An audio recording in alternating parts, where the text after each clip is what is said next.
असं आहे की काल सुद्धा आपण बघितलं असेल, जवळजवळ 12 जिल्ह्यामध्ये अवकाळी उन्हाळी पाऊस पडला आणि शेतीचं खूप मोठ्या प्रमाणामध्ये नुकसान झालं. यंदा कोकणातल्या तर फळबागा, आंबा असेल, काजू असेल, फणस असेल, कोकम असेल, जी जी काही फळं आहेत, नारळ असेल, पोफळ असेल, ही पूर्णपणे उद्ध्वस्त झालेली पिकं आहेत. आंबा तर जवळजवळ नाहीच. यंदा प्रचंड असा मोहर आला होता. गेल्या 25 वर्षात जेवढा आंबा लागला नाही, तेवढा हापूस पण आणि रायवळ पण आंबा लागेल असं वाटलं होतं. पण आता 5% सुद्धा फळं नाहीत. त्यातून हापूससारखा आंबा कुठे परदेशामध्ये गेला असता आणि शेतकऱ्यांना 4 पैसे मिळाले असते. ते आता युद्ध सुरू आहे, त्यामुळं आंबा बाहेर पण जाणार नाही. आणि म्हणून या संदर्भामध्ये कोकणातल्या शेतकऱ्यांना मदत मिळावी म्हणून माननीय मुख्यमंत्री महोदय यांच्याकडे आम्ही आग्रह धरला होता. आणि त्या संदर्भामध्ये परवा 17 तारखेला मुख्यमंत्र्यांच्या उपस्थितीमध्ये आणि कोकणातले सर्वच लोकप्रतिनिधी होते, त्यांच्या उपस्थितीमध्ये एक बैठक झाली आणि माननीय मुख्यमंत्री महोदयांनी सांगितलं आहे की अधिवेशन संपण्यापूर्वी कोकणाची मदतीची घोषणा ही मी विधानसभेत करेन, विधिमंडळात करेन. कारण अधिवेशन चालू आहे, नियमाप्रमाणे अशी घोषणा ही विधिमंडळातच करावी लागते. आपण आंबा बागायतदारांच्या नुकसान भरपाई करता हेक्टरी 5 लाख रुपये आणि काजू करता 3 लाख रुपये आपण मागितलेले आहेत. पाण्याचा देखील विषय आता मोठमोठ्या योजना आहेत, जलजीवन मिशनसारखी योजना राबवली गेली. असं असताना देखील चिपळूणमध्ये आज टँकरने पाणी मागवण्याची वेळ आलेली आहे.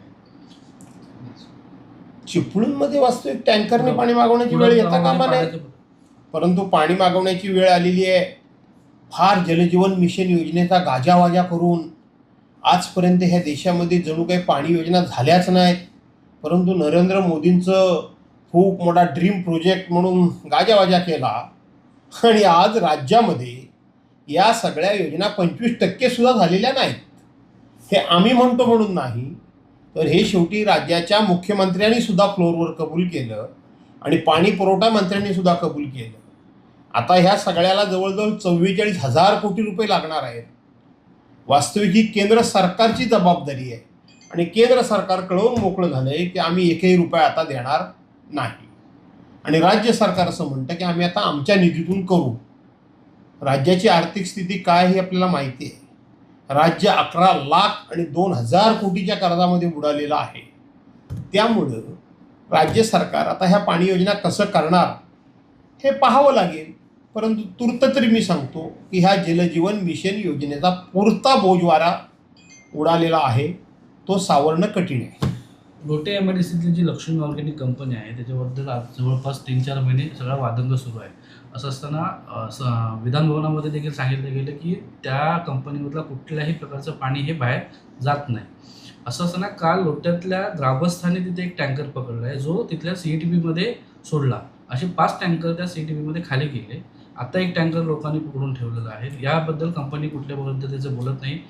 आपले उद्योगमंत्री जिल्ह्यातले असताना अजून देखील त्या ठिकाणी जाऊन पाहणी करण्यात आलेली नाही आहे. 11 ग्रामपंचायतींनी त्या कंपनीच्या विरोधात ठराव केला आहे. असं असताना कुठेतरी राजकीय दुर्लक्ष होतं असं वाटतं का? असं आहे की लोटे MIDC ही पूर्णपणे केमिकल इंडस्ट्री आहे.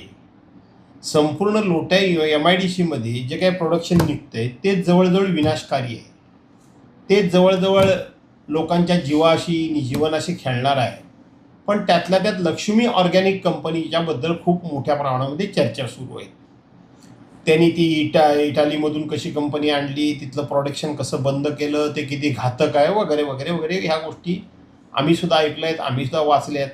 परंतु आपण केंद्र सरकारच्या प्रश्नोत्तराच्या तासाचा अभ्यास जर केला आणि महाराष्ट्र राज्याच्या सरकारच्या आपल्या प्रश्नोत्तराच्या तासाचा अभ्यास जर केला तर त्यांचं म्हणणं याच्यामध्ये घातक फार काय नाहीच आहे.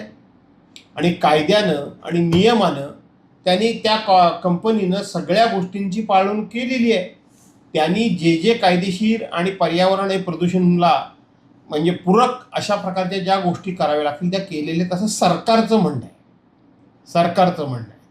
परंतु लोकांचा हळूहळू या कंपनीला एकंदरीत विरोध वाढतोय. अर्थात शेवटी जनता हा जनार्दन आहे आणि त्याच्या भावनांची दखल ही सरकारला घ्यावीच लागेल. आम्ही जनतेबरोबर आहोत.